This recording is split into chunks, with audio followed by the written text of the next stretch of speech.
it's hard for me to ask for help. It's hard for any vet to ask for help. But I'm just pleading now. I'm at a loss. I need safety, security.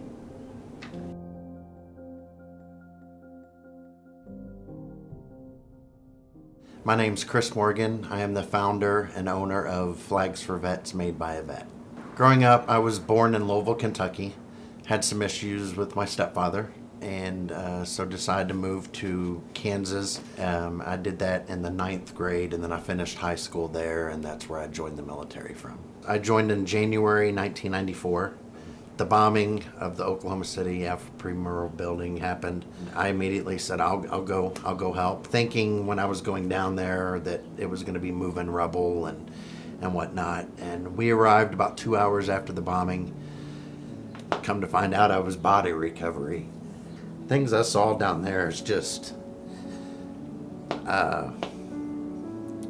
children, women, body parts.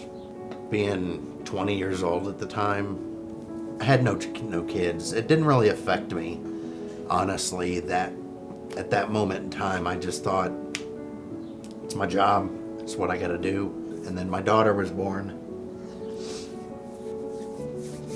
It was the first time that I experienced the bad of what had happened. And the first time I'd really held a baby at that time that was breathing, that had a heartbeat. I'm gonna clean up. Yeah, let me clean up. So my first deployment, I went to Saudi and Riyadh. I think I was there a little over 50 days, just a TDY.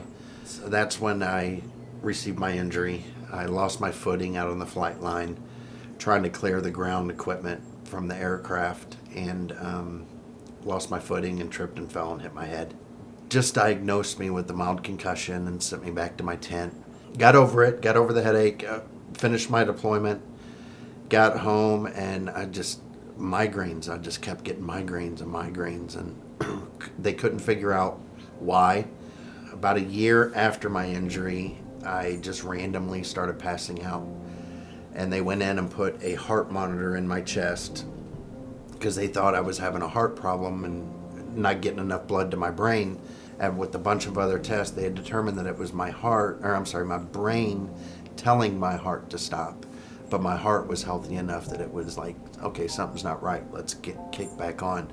So that's when they had found out that I had a brain issue that was going on. That's when the military said, you're done. So I fought that for 2 years to stay in, but I lost the battle, and in March 2001, they medically retired me from the Air Force. Over the years, with depression and anxiety after that,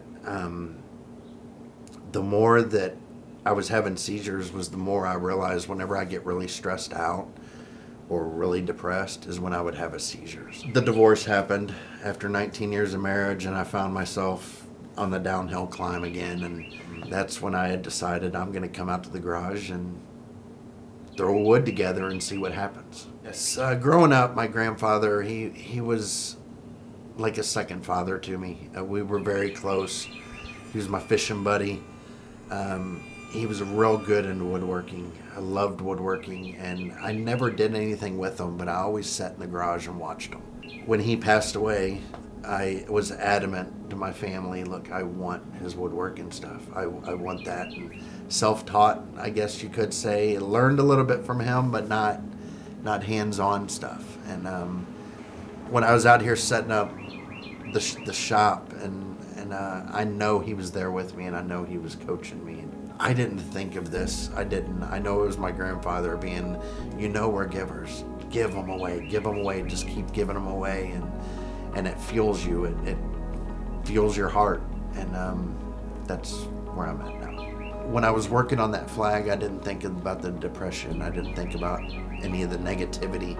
I just thought about making that flag the best of my ability, and I was like, I can continue to do these. I can continue to make these flags and give them to vets and seeing that smile. So as of now, I've made 540 flags, and over 350 of those I've donated to veterans all across the country. My goal of last year was to have a flag in all 50 states, and I'm at that goal in August. My first ex-wife and I purchased this house in '97. The neighborhood since then has just gone downhill badly. In the past month and a half, we've had 3 drive-by shootings. Over the years of me living here, I've been broken into 3 times. I've lost everything. I work out here in the shop. It's hot. I have the door open during the day, but at night, I don't feel safe. I have to close that door. I don't feel safe out here because bullets can come right through that garage door and nothing. So at nighttime, I have to close up shop and go sit in my living room and hide from the bullets. If I were to get the funding, ideally I would like to get 3 to 5 acres of land out in the country, have my house. I can't even park my car in my own garage because this is my workshop. I would like to have a separated workshop to where I could go out, bigger area, so I can teach veterans how to build these, hold veteran workshops there at the house. Have a fire pit where veterans can come over and we can sit around the fire pit and drink a whiskey, smoke a cigar, and just talk. If you're able to donate, I can't thank you enough. You're not only going to help me, you're going to help countless other vets that are going to be able to come and learn how to build these flags. It may give them a release. To think that I almost committed suicide due to depression, anxiety, and now I know that there was never a moment in time that I'll ever consider that again. And I want to be able to help other veterans across the community and across the United States to help find an outlet like it's helped me. Again, I appreciate your time, and anything you want to do, I greatly appreciate.